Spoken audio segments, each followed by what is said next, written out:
Welcome to New Varta series. I am Maheshwari Tadekar. Along with me, I have Pawan Tatkare, who is a dancer, choreographer, and an influencer. So, can we begin with the questions? Okay. तुमची डान्सची सुरुवात कशी झाली? So basically माझी पूर्ण family belongs to culture something like that. आणि माझे आजोबा तमासगीर होते, त्यामुळे पूर्ण बेसिकली फॅमिलीमध्ये जेनेटिकली कुठेतरी डान्स किंवा एकंदरीत डान्स संगीत आहे बेसिकली. सो आजोबा तमासगीर असल्यामुळे ते जेनेटिकली कुठेतरी माझ्या अंगात होतं. माझे बाबा छान लिहितात, सो आजोबांचे असे काही निवडक गुण आमच्यात सगळे डिस्ट्रीब्यूट झालेत. माझा भाऊ छान वाजवतो, छान गातो, मी छान डान्स करतो. तर आजोबांचे असे काही गुण ते आमच्या सगळ्यांमध्ये आले. सो मी वयाच्या 4थ्या वर्षीपासून डान्स करतो. सो ते कुठे ना कुठेतरी असं कनेक्ट होत चाललं आहे आणि तो वारसा पुढे चालू आहे. अच्छा. मग तुम्ही डान्स स्वतःहून केलात की तुम्ही क्लासेस लावलेत? नाही, मी डान्स कधी स्वतःहून नाही केला. मी जेव्हा 4 वर्षांचा होतो तेव्हा आजोबांना मी परफॉर्म करताना बघितलं होतं. परफॉर्म म्हणजे ते जस्ट असं गावाला अंगणात आम्ही बसलेलो, माझी पूर्ण फॅमिली. सो त्यांनी जस्ट काहीतरी परफॉर्म करायचं म्हणून गाणं म्हणून काहीतरी ते परफॉर्म करत होते. सो तेव्हा काहीतरी मला युनिक वाटलं की काहीतरी हे कमाल आहे. सो हे काहीतरी आपण केलं पाहिजे यावर. तेव्हा त्याचा काही अर्थ कळला नव्हता, पण हळूहळू मोठा झालो तेव्हा कळत गेलं की हेच आपलं लाईफ आहे आणि ह्याच गोष्टी आपल्याला आयुष्यात करायच्या आहेत. आणि मग डान्सची सुरुवात झाली. मग वयाच्या 4थ्या वर्षी मी पहिल्यांदा लावणीचे घुंगरू पायात घातले आणि आता जवळपास 20 वर्ष मी लावणी परफॉर्म करतो आहे. सो असा प्रवास सुरू झाला आहे. बेसिकली अंगणातल्या छोट्या गप्पांपासून तो प्रवास सुरू झाला असं म्हणता येईल. मग तुमचं इन्स्पिरेशन कोण आहे नृत्यामध्ये? सगळ्यात पहिलं म्हणजे माझं इन्स्पिरेशन माझे आजोबा. मी आजोबांना खूप परफॉर्म करताना ॲज सच बघितलंच नाही आहे, जस्ट ते बसलेलं असताना काहीतरी त्यांनी करून दाखवलं होतं तेवढंच. पण मी जेवढं ऐकलं आहे, म्हणजे माझे बाबा जे सांगतात किंवा एकंदरीत गावात आजोबांना जेवढा मान आहे, आजोबांना जेवढी लोकं ओळखतात, त्यांच्याकडनं जेवढं ऐकलं आहे त्याच्यावरनं असं वाटतं की ते काहीतरी ग्रेट करायचे. त्यांच्याकडचं एक पर्सेंट जे माझ्याकडे आले त्याच्यामुळे मला असं वाटतं की जर ते 99% त्यांच्याकडे आहे त्यांच्याकडे तेव्हा होतं ते किती ग्रेट असते. आणि सेकंड इन्स्पिरेशन म्हणजे मधु कांबीकर, ज्या खूप मोठ्या लावणी सम्राज्ञी आहेत. मधु कांबीकर, उषा चव्हाण, उषा नाईक. सो ह्या खूप मोठ्या लावणीला आयुष्य दिलेल्या स्त्री आहेत. छायामाया कुटेगावकर, अलीकडे आकांक्षा कदम. सो असे काही इन्स्पिरेशन आहेत माझे, त्यांच्या नखाची खरं म्हणजे सर नाही आहे कुणाला. कुणीच तितकं त्या उंचीपर्यंत गाठू नाही शकत किती प्रयत्न केले तरी. पण थोडंफार त्यांचे काही निवडक परफॉर्मन्स बघून त्यातल्या काही गोष्टी घेऊन मी माझं असं काहीतरी क्रिएट करण्याचा कायम प्रयत्न करत असतो. सो येस, असे काही इन्स्पिरेशन आहेत. आणि बिरजू महाराज, सरोज खान, ते म्हणजे गॉड ऑफ डान्स आपण म्हणू शकतो यांना. बिरजू महाराजांना म्हणजे ते अख्ख्या जगाचे महाराज आहेत.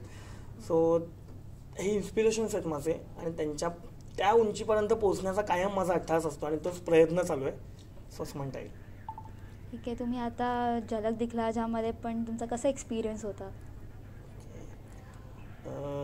रिसेंटली मी आता पहिलं मराठीमध्ये जे काम केलं, कलर्स मराठी ढोलकीच्या तालावर, चेतन टीममधून.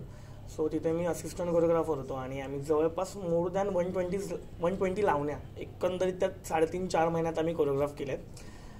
सो जेव्हा त्या 3.5 महिन्यात बरंच मोठमोठ्या लोकांची ओळख झाली, मग तिथून काही कॉन्टॅक्ट्स निघाले. मग मी झलकला गेलो आणि हिंदी इंडस्ट्री तर मराठी इंडस्ट्रीपेक्षा खूप वेगळी आहे. बॉलिवूडचं जगच वेगळं आहे. आपण जे म्हणतो मराठी आपलं वाटतं, बॉलिवूडचं जग वेगळं आहे. तिथे स्टँडर्ड खूप वेगळं आहे, सगळ्याच गोष्टी वेगळ्या आहेत. पण येस, तिथे काय म्हणतात त्याला, आर्टिस्ट इंडस्ट्री किती वेगळी असली तरी तो आर्टिस्ट असतो ना, तो खऱ्या आर्टिस्टच्या घोळक्यात गेल्यानंतर तो जुळून जातो. सो मी त्यांच्याकडे काम करत होतो डॅनी म्हणून, डॅनी कुंजन टीममधून मी काम केलं. बेसिकली ते दोघंही खूप सपोर्टिव्ह होते आणि सुनीताताई होती तिथे, महेश दादा होता. सो हे खूप सपोर्टिव्ह असिस्टंट कोरिओग्राफर तिथे होते ज्यांच्यासोबत मी काम केलं. आणि ज्या कंटेस्टंटसाठी काम केलं ऑब्व्हियसली अंजली. सो ती खूप कमाल होती आणि त्यामुळे मला तिथं असं नवीन काही वाटलं नाही, कारण कितीही झालं तरी आपण मराठी इंडस्ट्री आपली वाटते. बॉलिवूडमध्ये आपण जेव्हा काम करतो तेव्हा ते कुठेतरी भीती बसते किंवा नर्वसनेस येतो. पण ह्या लोकांमुळे मला तशी भीती नाही वाटली आणि मी माझं जे पवन तटकरेची जी स्टाईल आहे ती मी तिथे दाखवू शकलो आणि ती परफॉर्म करू शकलो, त्यांच्यासाठी कोरिओग्राफ करू शकलो. मग तुमचे फ्युचर प्लॅन्स काय आहेत? फ्युचर प्लॅन्स बेसिकली माझी आता PhD चालू आहे, म्हणजे मी PhDचा अभ्यास सुरू केला आहे. माझं मास्टर्स झालं मराठीमधनं. मी BSc फिजिक्स आहे, सायन्स आर्ट्स असं माझं चक्र चालू आहे. आणि मी कथक शिकतो आहे, भरतनाट्यम शिकतो आहे आणि त्यामुळे काहीतरी क्लासिकल आणि फोक ह्या 2 गोष्टींमध्ये मिळून काहीतरी मला आयुष्यात करायचं आहे. स्वतःची इन्स्टिट्यूट करायची, तिथे प्युअर क्लासिकल आणि प्युअर फोक फॉर्म शिकवले जातील. कारण प्युअर क्लासिकल बऱ्याच ठिकाणी शिकवलं जातं, पण प्युअर फोक अजून कुठेच इंडियात शिकवलं जात नाही. ते फक्त युथ फेस्टिवल आलं की तेवढ्यापुरतं 3-4 महिने फोक डान्स वगैरे याचं चक्र सुरू होतं, परत मग वर्षभर प्युअर काही नसतं कुठेच. सो काहीतरी त्यात शिकायचं आहे, थिअरॉटिकली शिकून मग काहीतरी प्रॅक्टिकली त्यात इम्प्लिमेंट करायचं आहे. सो असा प्रवास चालू. अकॅडमी माझी उघडायची स्वतःची, ज्याच्यामध्ये प्युअर फोक डान्स किंवा फोक आर्ट फॉर्म आणि क्लासिकल फॉर्म हे त्यांच्या मूळ स्वरूपात शिकवले जातील, विथ थिअरी आणि सगळं. आमच्याकडे बरेच डान्सप्रेमी पण असतात, तर तुम्ही त्यांना काय मेसेज द्याल की डान्सची कशी सुरुवात करायची, मग लोककलेबद्दल? मी थोडंसं सांगेन. लोककला आणि लोकनृत्य, आपण बऱ्याच वेळेला आपली गफलत होते. लोककला म्हणजे काय असतं की लोकांनी लोकांसाठी तयार केलेली कला किंवा सादर केलेली कला, आणि लोकनृत्य म्हणजे काय असतं. समजा आता आदिवासी एक जमात आहे, सो त्यांच्यात वेगवेगळ्या इमोशन्स वाईज वेगवेगळे लोकनृत्य फॉर्म होत असतात. म्हणजे मुलगा झाला की एक वेगळं लोकनृत्य, हॅपी मुवमेंटला एक वेगळं लोकनृत्य. म्हणजे लोकनृत्य म्हणजे काय, सेम इमोशन्स जेव्हा सगळ्यांच्या मनात असतात तेव्हा जे उत्स्फूर्त नृत्य सादर केलं जातं ते लोकनृत्य. आणि लोककला म्हणजे काय, तर लोकांनी लोकांसाठी सादर केलेली कला.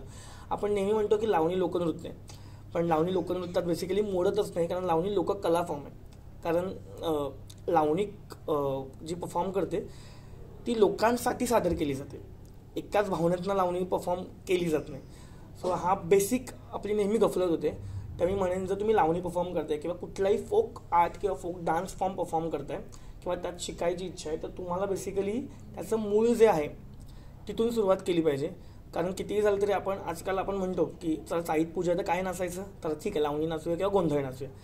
पण गोंधळ असा डान्स फॉर्मच नाही आहे किंवा जोगवा असा डान्स फॉर्मच नाही आहे, पण आपण अजूनही गोंधळ आणि जोगवा हे डान्स फॉर्म अज्युम करतो की आहेत, हे डान्स फॉर्म आहेत.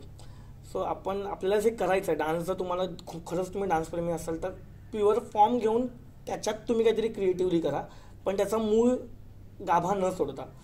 सो मी हेच सांगेन की जे काही शिकाल ते त्याच्या अगदी शून्यापासून शिका, मग 100ला पोचल्यानंतर तुम्ही तुमचं काहीतरी त्याच्यामध्ये सुरुवात करा.